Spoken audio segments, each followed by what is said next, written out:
அன்பு நண்பர்களே, வாழ்க வளமுடன். மனவளக்கலை புக்ல இருந்து எண்ணம் ஆராய்தல் சாப்டர்ல இருந்து தற்சோதனை அதுல ஒரு பகுதி இன்னைக்கு பார்ப்போம்.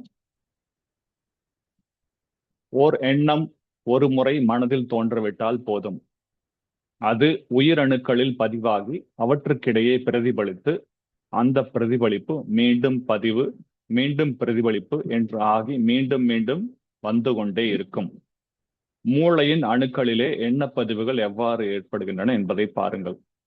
ஸோ இன்னைக்கு நம்ம அபண்டன்ஸ் மைண்ட் செட் மெடிடேஷன்ல ஒரு சில எண்ணங்கள் உங்க மனசுக்குள்ள போயிருக்கும். ஸோ இந்த எண்ணங்கள் உங்க மனசுக்குள்ள பிரதிபலிப்பாகி திரும்ப திரும்ப திரும்ப அது ப்ராசஸ் ஆகிட்டு ஏதோ ஒரு வடிவத்துல அது வெளிவரும். அதை நீங்க ப்ராசஸ். நமது மன்றத்தில் 28ஆம் தேதி சிறப்பு பயிற்சி ஒன்று உள்ளது என அறிவிப்பு செய்கிறார்கள். நீங்கள் அந்த பயிற்சிக்கு போக வேண்டும் என்று நினைக்கிறீர்கள். ஒரு உதாரணம் கொடுக்குறாங்க, மனசுல எண்ணம் எப்படி வருதுன்னு. ஸோ இந்த மாதிரி அவங்க மனவளக்கலை மன்றத்துல 28ஆம் தேதி அன்னைக்கு ஒரு பயிற்சி இருக்குது அப்படின்னு சொல்றாங்க. நீங்க அதுக்கு போகணும்னு நினைக்கிறீங்க. சிறப்பு பயிற்சி என்று பதிவு ஏற்பட்டு விட்டது உங்க மனசுக்குள்ள. சிறப்பு பயிற்சின்னு அவங்க சொல்றாங்க, அதனால சிறப்புன்னு நம்ம நினைச்சுக்கிறோம். மறுநாள் இதை நினைக்கிறீர்கள். இன்னும் 2 நாள் பொறுத்து அதே நினைவு வருகிறது. 28ஆம் தேதி அந்த வேளையோடு இந்த உடலை தூக்கி கொண்டு இந்த மனம் அங்கே மன்றத்திலே கொண்டு போய் சேர்த்து விடுகிறது. இது எப்படி ஆயிற்று? ஒரு தடவை எண்ணத்தை பதிவு செய்வதனாலே மீண்டும் மீண்டும் பிரதிபலித்து பிரதிபலித்து அந்த செயலுக்குரிய வலுவை மனதிலே ஏற்படுத்திவிட்டு வேகத்தை ஏற்படுத்தி அச்செயலை செய்து வைத்து விட்டது. இதுதான் எண்ணப்பதிவு. நம்ம பண்ற செயலுக்கு எல்லாமே காரணம் எண்ணங்கள் தான். மனதில் தோன்ற எண்ணங்கள் நம்ம மைண்ட் ஆட்டோமேட்டிக்கா அந்த செயலை நம்ம செய்ய வைக்குது. எந்த எண்ணம் கொண்டாலும் ஒரு தடவை அந்த மூளையின் செல்களிலே, அறைகளிலே பதிந்து வைத்து விட்டதென்றால் மீண்டும் மீண்டும் உயிர் சக்தி அந்தந்த இடத்திலே தட்டி அந்த பதிவுகளாக பிரதிபலிக்க செய்துவிடும். அப்பொழுது அதே எண்ணங்கள் தோன்றும், அதே செயல்களை செய்ய முனைகிறோம். இது மூளையிலே எண்ணப்பதிவுகளாகும். எண்ணப்பதிவுகள் செயல் பதிவுகள் இரண்டுமே சேர்ந்து ஒன்று கூடி கருவமைப்பிலே வித்தணுக்களிலே பதிவாக ஏற்பட்டு அது சந்ததிகளுக்கு கூட பெற்றோர்களுடைய குணாதிசயங்கள் எல்லாம் தொடர்வதை நாம் உணர்கிறோம்.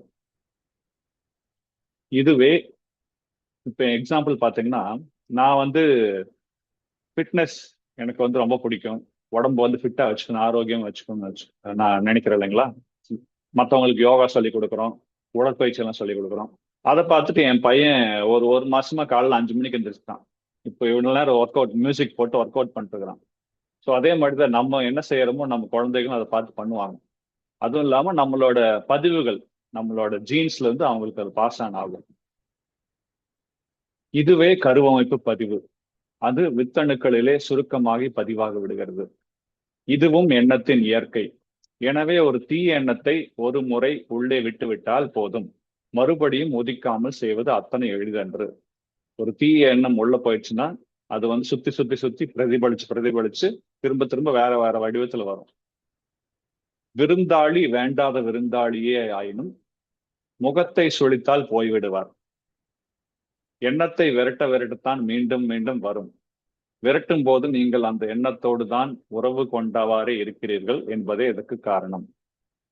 அது மட்டுமன்று, வெறும் எண்ணம் மட்டும்தானே. நான் என்ன செயலா இறங்குகிறேன் என்று ஒரு தீய எண்ணத்திற்கு இடம் கொடுத்து விடக்கூடாது. மனசுல எண்ணம் தான் வருது, நான் அதை ஒன்றும் பண்ண மாட்டேன் அப்படின்னு சொல்லிட்டு எண்ணத்தை மட்டும் உள்ள வாங்கிட்டீங்கன்னா அது ஏடா கூடமா போய் முடிஞ்சிடும். விளை வஞ்சி அந்த எண்ணத்தின் வழி நீங்கள் செயலில் இறங்காமல் இருந்து விடலாம். ஆனால் எழுந்த எண்ணம் சும்மா போய்விடாது. ஒத்த தரம் உடைய இன்னொருவர் மனதில் நுழைந்து அது தனக்கு செயலுருவம் கொடுத்து கொண்டு விடும். அத்தகு ஆற்றல் பெற்றது எண்ணம். ஏதோ ஒரு வடிவத்துல அது வெளியே ஒரு செயல் அப்படின்னு சொல்லி பெரியவர் சொல்றாரு. இன்னொன்று, செயலில் இறங்க மாட்டேன் என்று நிதானத்துடன் ஒரு தீயெண்ணத்திற்கு நீங்கள் இடம் கொடுத்தீர்களானாலும் திரும்ப திரும்ப உங்கள் மனதில் தோன்றி செயலாக ஒருபெற உங்களிடத்திலே வேட்பையும் முந்துதலையும் தோன்றச் செய்து செயலாக மாற்றம் பெற முனையும். இதனாலெல்லாம் தான் உள்ளத்தால் உள்ளலும் தீதே என்றும் உள்ளுவதெல்லாம் உயர் உள்ளல் என்றும் சொல்லியுள்ளார் வள்ளுவ பெருந்தகை. என்ன எண்ணங்கள் வருதோ அது எல்லாமே உயர்வான எண்ணங்கள் வச்சுக்கோங்க. அப்படின்னு சொல்றாரு திருவள்ளுவர். இன்று மக்களிடையே இவரை கெடுத்து விட வேண்டும் என்று அவரும், அவரை கெடுத்து விட வேண்டும் என்று இவரும், இன்னும் பல பல விதத்திலும் தீய எண்ணம் மலிவாக காணப்படுகிறது. சமுதாயத்தில் தீய எண்ணங்கள் நிறைய காணப்படுதுன்னு சொல்றாரு. ஆனால் அந்த எண்ணங்கள் செயல்பட விடாமல் அவரவர்களும் எதிர் நடவடிக்கை மூலம் தடுத்து கொண்டிருக்கிறார்கள். செயலுக்கு வர முடியாத இந்த தீய எண்ணங்களின் தொகுதி என்ன ஆகும்? உங்க மனசுல ஒரு எண்ணம் இருக்கு, அது செயலா வெளிப்படலைன்னு என்ன ஆகும் அப்படின்னு சொல்றாரு. செயலாகாத வரை அவற்றுக்கு நிறைவும் வராதே. அதுதான் இன்றெல்லாம் நாம் காணும் இயற்கை உட்பாதங்களாக, அதாவது புயல், வெள்ளம், வறட்சி என உருவெடுத்து எல்லோருக்கும் துன்பமாக மலர்ந்து கொண்டிருக்கிறது. ஒரு சமுதாயத்துல நிறைய பேர் தீய எண்ணங்களோடு இருந்தாங்கன்னா அது ஏதாவது செயல்ல வெளிக்காட்டணும் இல்லைங்களா? அதுக்கு பதிலாக தான் இயற்கை இந்த மாதிரி சீற்றங்களை தான் கொண்டு வருது அப்படின்னு சொல்றாரு. ஏனெனில் இயற்கையே தான் எண்ணமாக வந்திருக்கிறது. எண்ணமும் இயற்கையின் ஒரு கூறுதான். ஒளி ஒன்றுதான், அது ஆற்றிய செயல்களும் விளைவுகளும் பல பல. அதுபோல் எண்ணம் ஒன்றுதான் என்றாலும் அது ஆற்றலும் செயலும் விளைவுகளும் கணக்கிட முடியாதன.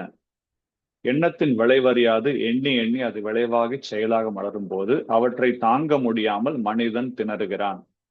அவனே வளையும் விரித்து அதற்குள் அவனே சிக்கிக் கொள்கிறான். அவரவர் வாழ்க்கையின் சிற்பி அவரவர் எண்ணங்களே. ரொம்ப முக்கியமான பாயிண்ட்.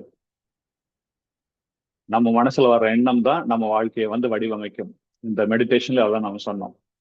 சிலர் எதிர்காலத்தை பற்றிய திட்டங்களை மனதில் உருவகப்படுத்தி கொண்டே அதே எண்ணமாக இருப்பார்கள், கற்பனையிலேயே இருப்பார்கள். இது ஒரு வகை கலை கொலை, கால கொலை. எவ்வளவோ உருப்படியான காரியங்கள், எவ்வளவோ நல்ல எண்ணங்கள், எவ்வளவோ ஆராய்ச்சிகள் எல்லாம் இதனால் கெட்டு போகலாம். எண்ணம் உயிர் சக்தியிலிருந்து பிறப்பதால் அது பிரபஞ்சம் முழுமையும் நிறைந்து விடுகிறது. அதற்கு இடத்தாலோ காலத்தாலோ முடிவே கிடையாது. பல வருடங்களில் செய்து முடிக்கக்கூடிய செயல் திட்டங்களை ஒரு நிமிடத்தில் எண்ணிவிடலாம். ஆகவே ஏன் எப்போது எதிர்காலத்தை பற்றி, நான் ஆக்சுவலா இதோட நான் இந்த அவரவர் எண்ணங்களையோட ஸ்டாப் பண்ணலாம்னு நினைச்சேங்க. தொடர்ந்து படிச்சுட்டேன். நான் மறுபடியும் சிலர் எதிர்காலத்துல இருந்து நாளைக்கு படிக்கலாம். அடுத்த பேஜ் என்கிட்ட இல்ல, சாரி. இதோட நிக்கலான்னு பார்த்தேன், வேற எண்ணங்கள் என் மனசு குழப்பி விட்டுருச்சு. நன்றி. வாழ்க வளமுடன். Have wonderful day friends. நாளை சந்திப்போம்.